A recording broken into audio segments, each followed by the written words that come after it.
Il existe en toi quelque chose de silencieux, qui écoute chaque pensée, chaque peur et chaque mot que tu prononces, même lorsque tu crois que personne ne t'entend. Et si je te disais que ce quelque chose peut être à l'origine des douleurs que tu ressens aujourd'hui, mais qu'il peut aussi être la clé d'une guérison qui commence presque instantanément? Cela peut sembler trop simple pour être vrai, mais des milliers de personnes ignorent ce pouvoir chaque jour et continuent de souffrir sans se rendre compte que la solution a toujours été en elles. Reste avec moi jusqu'à la fin, car ce que tu vas découvrir maintenant peut transformer complètement la façon dont tu perçois ton corps et ta propre vie. Au fil de l'histoire, peu de penseurs ont plongé aussi profondément dans l'esprit humain que Carl Jung. Il ne cherchait pas seulement à comprendre les pensées ou les comportements, il voulait aller plus loin, atteindre ce que personne ne parvenait à expliquer clairement, la connexion invisible entre ce que nous ressentons et ce que notre corps manifeste. Et c'est précisément dans cette quête qu'il a commencé à percevoir quelque chose de troublant, presque dérangeant. En observant des personnes confrontées à des douleurs physiques, des maladies récurrentes et des symptômes apparemment sans explication, il a identifié un schéma qui se répétait avec une précision impressionnante. Ce n'était pas une coïncidence, ce n'était pas le hasard. Chaque douleur portait une histoire, et cette histoire commençait bien avant d'apparaître dans le corps. Il a compris que ce que nous appelons maladie ne naît souvent pas dans le corps, mais dans les émotions ignorées, réprimées, étouffées au fil du temps. Les sentiments que tu n'as pas exprimés, les mots que tu as ravalisés, les peurs que tu as prétendu ne pas ressentir, tout cela finit par trouver un moyen de se manifester. Et le corps, qui ne ment jamais, devient la scène où ces émotions silencieuses trouvent enfin une voix. Mais le plus impressionnant n'était pas seulement de découvrir ce lien. Le véritable tournant est arrivé lorsque Jung a commencé à se demander si les émotions négatives ont le pouvoir de rendre malade, les émotions positives pourraient-elles guérir? Cela semble être une question simple, mais la réponse qu'il a trouvée a profondément transformé notre manière de comprendre la guérison jusqu'à aujourd'hui. Dans un moment de profonde réflexion, il a eu une prise de conscience presque révélatrice. Si le corps répond à la douleur émotionnelle, alors il peut aussi répondre à l'amour. Et pas n'importe quel amour, mais celui qui naît de la conscience, de la présence, d'une intention sincère. C'est à partir de là qu'il a commencé à expérimenter quelque chose qui, à première vue, pouvait sembler étrange. Parler avec son propre corps. Oui, parler. Il a commencé à traiter chaque partie de son corps comme si elle était vivante, consciente, sensible, comme si elle attendait simplement d'être entendue. Lorsqu'il ressentait de l'anxiété, il adressait des mots à son estomac. Quand son cœur semblait lourd, il lui parlait comme on réconforte un être cher. C'était comme si chaque cellule était là, en attente d'attention, d'accueil, prête à être reconnue.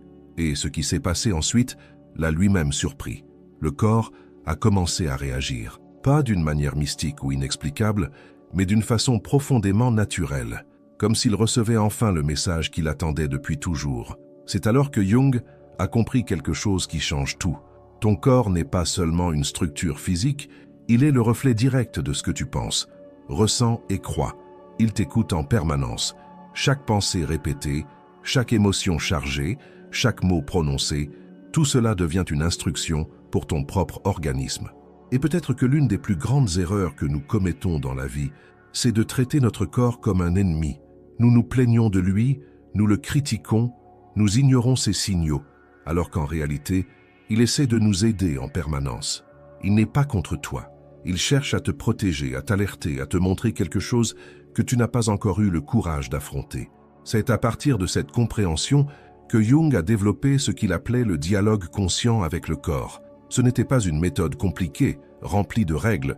Au contraire, c'était simple, mais cela exigeait quelque chose que beaucoup de personnes évitent, l'honnêteté envers soi-même. Ce dialogue commençait par un geste simple, poser la main sur la partie du corps qui faisait mal. Mais ce n'était pas seulement un contact physique, c'était un contact avec intention, avec présence. Comme pour dire « je suis là, je t'écoute ».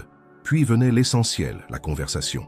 Pas une conversation automatique, répétant des phrases toutes faites, mais une conversation vraie, chargée d'émotions.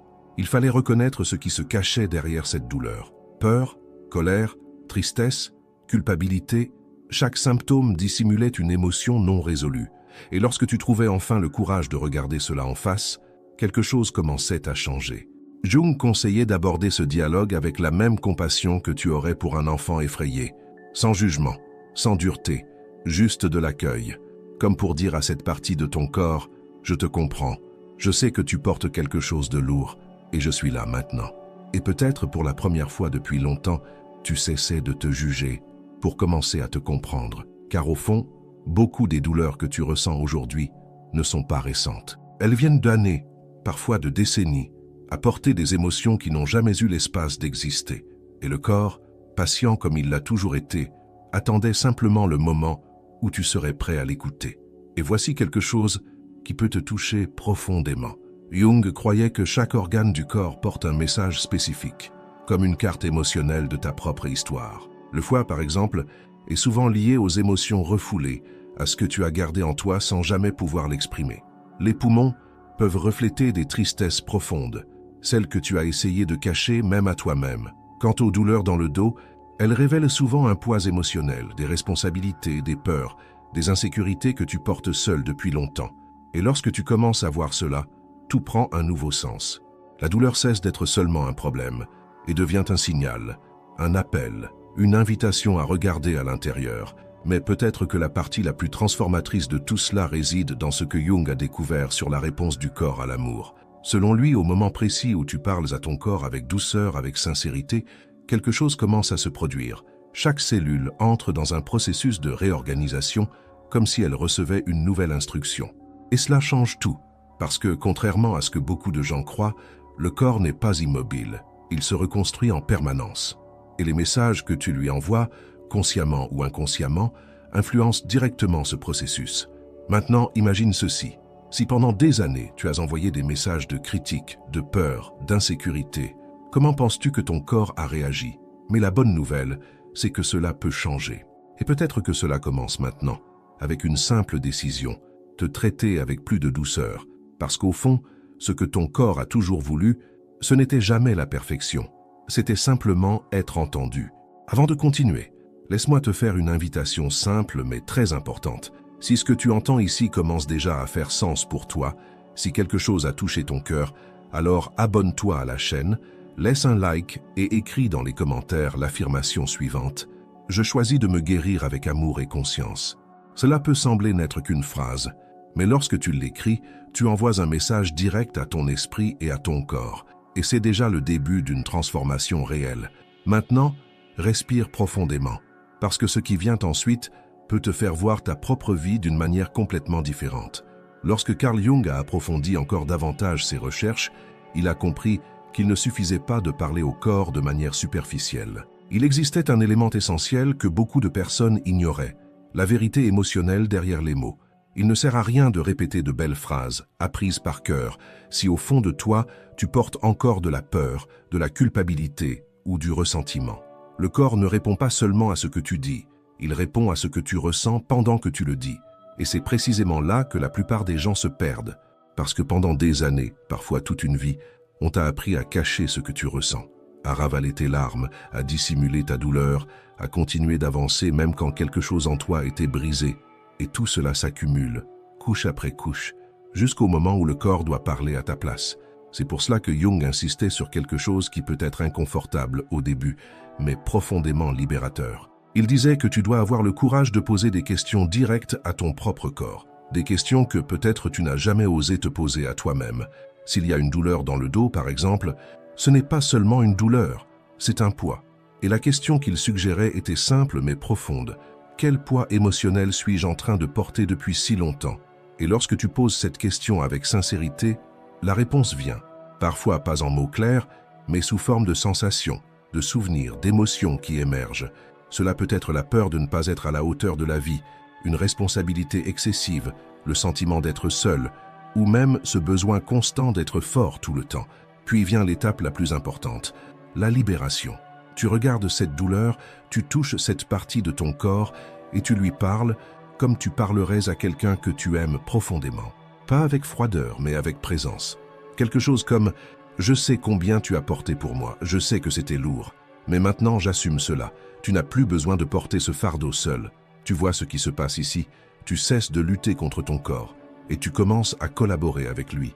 Et cela crée quelque chose de puissant, un état de sécurité, parce que ton système nerveux a besoin de sentir qu'il n'est plus en guerre. Pendant des années, peut-être tu as vécu en état d'alerte constant, en essayant de tout contrôler, d'éviter les erreurs, de plaire, et ton corps est resté bloqué dans cette tension.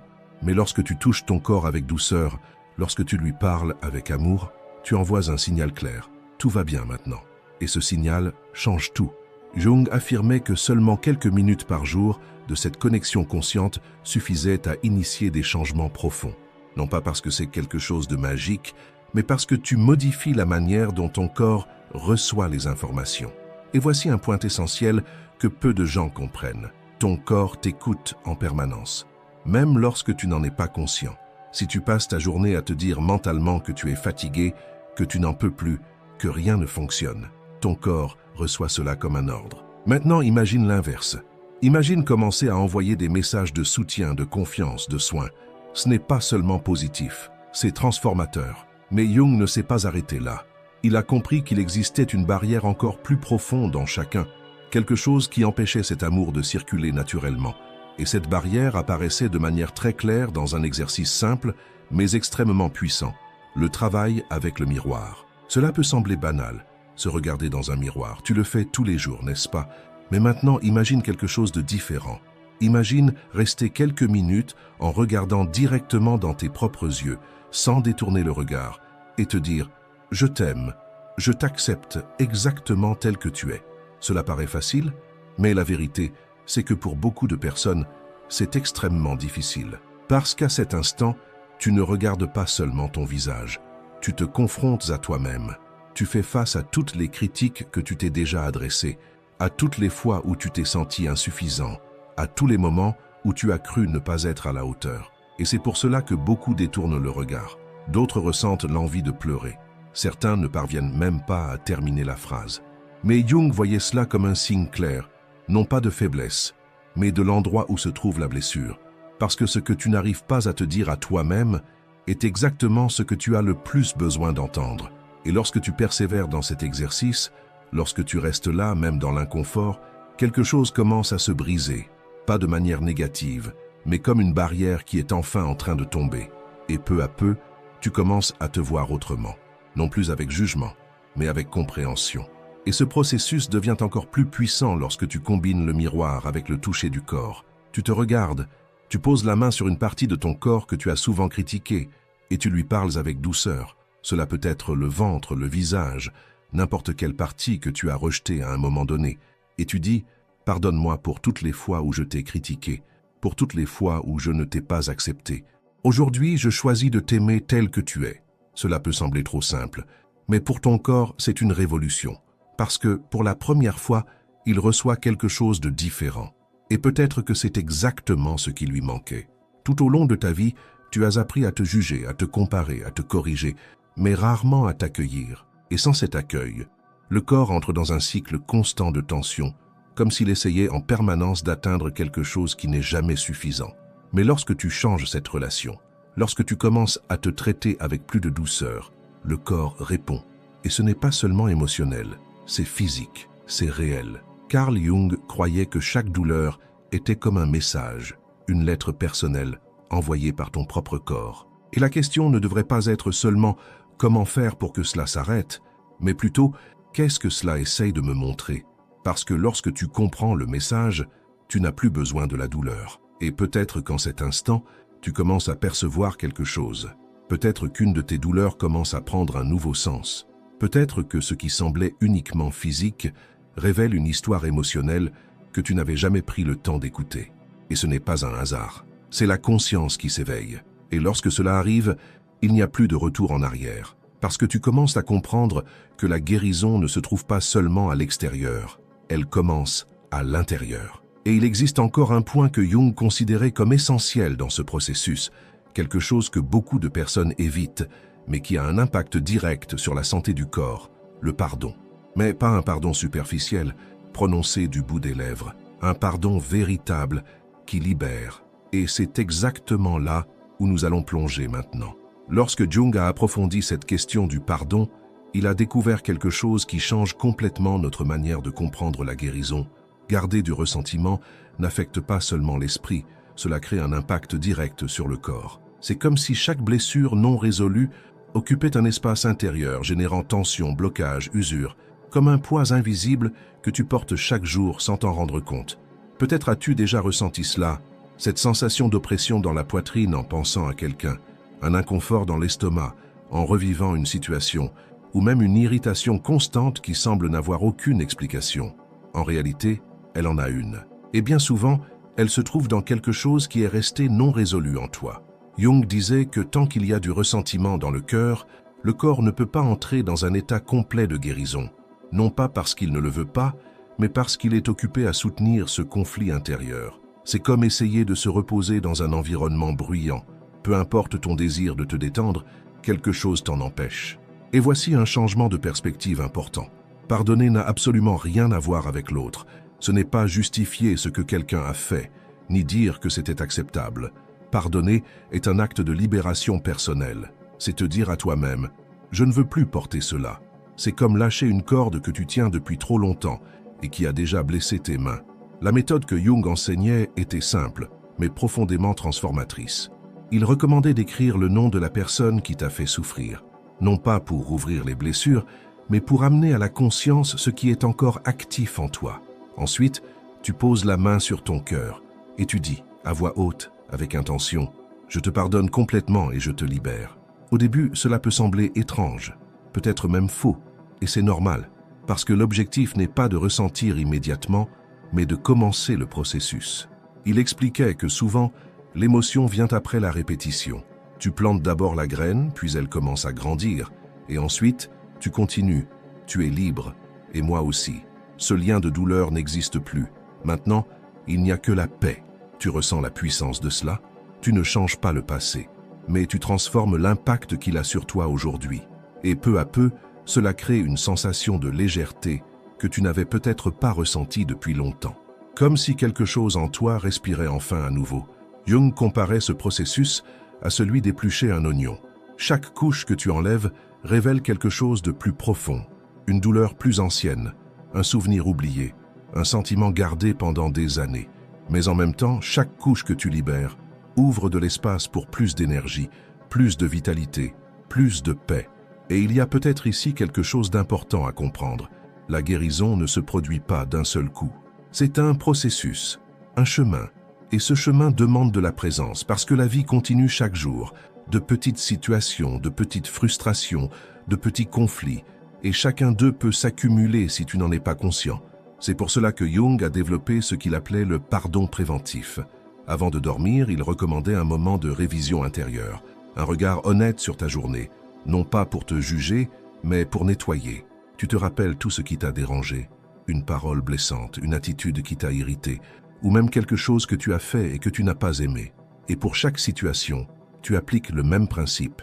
Libérer, je me pardonne, je pardonne à cette personne. Je choisis de ne pas porter cela avec moi. C'est comme si, chaque nuit, tu rangeais ta maison émotionnelle, pour ne pas laisser l'accumulation devenir quelque chose de plus lourd à l'avenir. Et cela a un impact direct sur le corps, parce qu'au réveil, tu ne portes plus le poids de la veille. Tu commences la journée plus léger, plus disponible, plus en paix. Maintenant, il existe une partie encore plus profonde dans ce processus, peut-être la plus délicate de toutes, celle que beaucoup évitent, car elle touche à quelque chose de très intime, l'enfant intérieur. Jung croyait qu'à l'intérieur de chaque adulte vit un enfant qui ressent encore. Une partie de toi qui a vécu des expériences, des douleurs, des peurs, et qui, dans bien des cas, n'a jamais été véritablement accueillie. Cet enfant n'a pas disparu, il a simplement grandi avec toi. Et beaucoup des réactions que tu as aujourd'hui, peurs intenses, insécurité, explosions émotionnelles, ne concernent pas seulement le présent. Ce sont des échos du passé, des réponses d'une partie de toi qui est encore blessée. Et c'est pour cela que parfois tu réagis d'une manière que tu ne comprends même pas. Quelque chose de petit arrive. Mais l'émotion surgit avec une intensité bien plus grande. Ce n'est pas de l'exagération. C'est une mémoire émotionnelle. Jung proposait un exercice profond. Regarder une photo de toi enfant, peut-être entre 3 et 7 ans, puis tenir cette image, regarder cet enfant et, pour la première fois, te placer dans le rôle de celui qui prend soin. Non pas comme quelqu'un qui juge, mais comme quelqu'un qui protège. Et alors, tu lui parles. Tu reconnais la douleur qu'elle a ressentie. Tu valides ce qu'elle a traversé. Tu dis ce que peut-être personne n'a jamais dit à l'époque. Je suis désolé que tu aies dû passer par tout cela. Je suis désolé que tu te sois senti seul, mais maintenant, je suis là. Et peut-être que c'est l'une des phrases les plus puissantes de toutes. Maintenant, je suis là. Parce que cet enfant n'a plus besoin d'affronter tout cela seul. Tu as grandi, tu es présent. Et lorsque tu établis cette connexion, quelque chose en toi se réorganise. Le corps comprend qu'il n'est plus dans un état d'abandon, qu'il y a désormais du soutien, de la sécurité. Et cela apaise profondément le système nerveux. Peut-être que tu n'avais jamais envisagé les choses de cette manière, mais beaucoup des tensions que tu ressens aujourd'hui ne viennent pas seulement du présent. Elles proviennent d'une époque où tu n'avais pas les ressources pour faire face à ce que tu vivais. Mais aujourd'hui, tu les as. Et lorsque tu les utilises à ton avantage, la transformation commence à se produire de l'intérieur vers l'extérieur. Carl Jung parlait aussi de l'importance des mots que tu utilises envers toi-même, pas seulement comme des pensées, mais comme une vibration. Il croyait que les mots portent une énergie, et que cette énergie influence directement le fonctionnement du corps. Mais il ne suffit pas de répéter des phrases automatiquement. Il faut ressentir. Lorsque tu dis « je m'aime », cela doit être réel en toi. Même au début, même si c'est encore en construction. Parce que pendant des années, peut-être, tu as entendu le contraire. Que tu n'étais pas suffisant, que tu devais changer, que tu n'étais pas digne. Ces messages se sont inscrits, non seulement dans ton esprit, mais aussi dans ton corps. Et pour transformer cela, il est nécessaire de répéter de nouveaux messages, avec intention, avec présence, avec émotion. L'une des affirmations les plus puissantes que Jung utilisait était simple, mais profonde. Mon corps sait se guérir. Lorsque tu dis cela, tu reconnais quelque chose d'essentiel. Ton corps n'est pas perdu. Il possède une intelligence propre, une capacité naturelle de régénération. Et lorsque tu fais confiance à cela, tu actives quelque chose qui dépasse le simple plan physique. Une autre affirmation importante était « Chaque cellule de mon corps travaille en harmonie pour mon bien ». Et en disant cela, il recommandait de poser les mains sur la zone qui a besoin d'attention et d'y envoyer consciemment une sensation de soin, de douceur, de présence. Cela peut sembler subtil, mais c'est précisément dans cette subtilité que réside le pouvoir. Parce que le corps répond à ce qui est constant, à ce qui est répété, à ce qui est ressenti. Et lorsque tu commences à créer ce nouveau schéma, peu à peu, tout commence à s'aligner. Mais il existe encore un élément qui amplifie tout cela de manière puissante, la gratitude. Jung enseignait qu'après chaque affirmation, tu devais remercier, comme si cela était déjà en train de se produire. Non pas comme quelque chose de lointain, mais comme quelque chose de présent. Je remercie pour la guérison qui est déjà en train de se produire en moi. Ce détail change complètement la fréquence émotionnelle, parce que la gratitude ne vient pas du manque, elle vient de la confiance. Et lorsque tu entres dans cet état, le corps comprend que c'est réel. Et alors, sans même que tu t'en rendes compte, un nouveau cycle commence à se former en toi. Et c'est à ce moment-là que tout commence à s'assembler de manière presque silencieuse, mais profondément transformatrice. Parce que lorsque tu réunis présence, dialogue avec le corps, reconnexion avec ton enfant intérieur et pratique de la gratitude, tu cesses de chercher des solutions isolées et tu entres dans un processus complet de guérison. Non fragmenté, non superficiel, mais global. C'est exactement ce que Jung a structuré au fil de son parcours. Il a réuni tous ces principes dans une pratique simple, mais extrêmement puissante, qu'il appelait un cycle quotidien de reconnexion et de guérison. Ce n'était pas compliqué ni exigeant des heures de ta journée, mais cela demandait quelque chose qui manque souvent, la constance et la sincérité. Tout commençait par un moment de silence, une rencontre avec toi-même. Tu fermais les yeux et tu dirigeais ton attention vers ton corps. Tu ressentais le battement de ton cœur, ta respiration naturelle, la chaleur de ton corps, la vie qui pulsait en toi. Et ensuite, quelque chose de simple, mais qui change tout. Tu remerciais. Tu remerciais le fonctionnement de ton corps, même avec ses imperfections. Tu remerciais le fait qu'il soit encore là chaque jour à te soutenir, même lorsque tu ne lui accordais pas l'attention qu'il méritait. Ce moment de gratitude créait une base émotionnelle complètement différente, comme préparer le terrain avant de semer. Ensuite venait le dialogue, ce contact direct, honnête, sans masque. Tu posais les mains sur la partie du corps qui avait le plus besoin d'attention et tu demandais avec sincérité « Qu'essaies-tu de me montrer ?» Et alors tu écoutais, sans précipitation, sans jugement, en laissant simplement la réponse émerger, parfois sous forme de pensée, parfois comme une sensation, mais elle venait. Et lorsqu'elle venait, tu ne l'ignorais pas. Tu l'accueillais. Puis, avec la même présence, tu disais « J'ai compris. Et maintenant, j'assume cela ». Tu n'as plus besoin de porter cela seul. Tu vois le changement, tu cesses de déléguer au corps ce qui est émotionnel et tu commences à assumer la responsabilité de ta propre histoire. Ensuite venait le moment du miroir, peut-être l'un des plus difficiles, mais aussi l'un des plus libérateurs. Tu te plaçais face à toi-même, tu regardais dans tes propres yeux et tu restais là, sans détourner le regard, sans fuir. Puis tu disais avec vérité « Je m'accepte tel que je suis. Je m'aime, même avec tout ce que je suis encore en train d'apprendre. » Au début, cela peut sembler étrange, cela peut même provoquer une résistance, mais cette résistance n'est pas un problème, c'est un signal qu'il y a quelque chose en toi qui a besoin d'être guéri. Et en restant, en persévérant avec douceur, tu commences à dissoudre cette barrière intérieure. Ensuite venait le moment du pardon, non pas comme une obligation, mais comme une libération. Tu faisais venir à l'esprit tout ce qui créait encore du poids, des personnes, des situations, des souvenirs, et un à un, tu les relâchais. Je choisis de ne plus porter cela. Même si au début cela ne semblait pas totalement vrai, tu continuais. Parce qu'avec le temps, cela cessait d'être seulement des mots, pour devenir une sensation. Et enfin venait la visualisation. Tu t'imaginais en bonne santé, léger, en paix.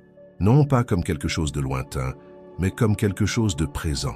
Tu te voyais vivre bien, sourire, te sentir entier. Et ce moment n'était pas seulement imaginé, c'était ressentir, comme si cela était déjà en train de se produire, parce que pour ton corps, c'était déjà une réalité en construction. Et alors tu terminais par un lâcher-prise, une confiance profonde, non forcée, mais construite tout au long du processus. Je fais confiance à mon corps, je fais confiance à la vie. Tout est en train de se réorganiser pour mon bien. Et lorsque tu ouvres les yeux, quelque chose en toi n'est déjà plus le même. Peut-être que rien n'a changé à l'extérieur à cet instant, mais à l'intérieur, une nouvelle graine a été plantée. Et c'est exactement ainsi que la transformation se produit. Non pas dans des explosions, mais dans des processus, non pas en un seul moment, mais dans la répétition consciente de petits gestes qui, ensemble, créent quelque chose d'extraordinaire. Carl Jung a laissé une compréhension qui, lorsqu'elle est réellement intégrée, change tout. Ton corps n'a jamais été contre toi. Jamais. Même dans la douleur, il essayait de te montrer quelque chose. Même dans les symptômes, il cherchait l'équilibre. Même dans l'inconfort, il demandait de l'attention. Il est en réalité ton plus grand allié, le plus fidèle, celui qui a été avec toi à chaque instant, même dans ceux où personne d'autre ne l'était. Et peut-être que pour la première fois, tu commences qu'à le voir avec plus de clarté. Chaque douleur cesse d'être simplement un problème et devient un message. Chaque inconfort cesse d'être un obstacle et devient une invitation à regarder à l'intérieur, à t'écouter, à te traiter avec plus de respect, plus de douceur, plus d'amour. Parce qu'au fond, c'est cela qui a toujours manqué. Non pas plus d'efforts, non pas plus d'exigence, mais de la connexion. Et peut-être que tout commence par quelque chose de simple, dès maintenant. Pose ta main sur ton cœur pendant un instant. Ressens-le battre, sans rien demander en retour, sans s'arrêter, sans se plaindre, et reconnais simplement « Merci de ne jamais avoir abandonné pour moi ». Parce que malgré tout, il n'a jamais abandonné. Et lorsque tu choisis, à partir d'aujourd'hui, de marcher avec ton corps, au lieu de lutter contre lui, quelque chose change de manière définitive. La guérison cesse d'être une quête lointaine et devient un chemin possible, réel, présent. Et ce chemin commence en toi.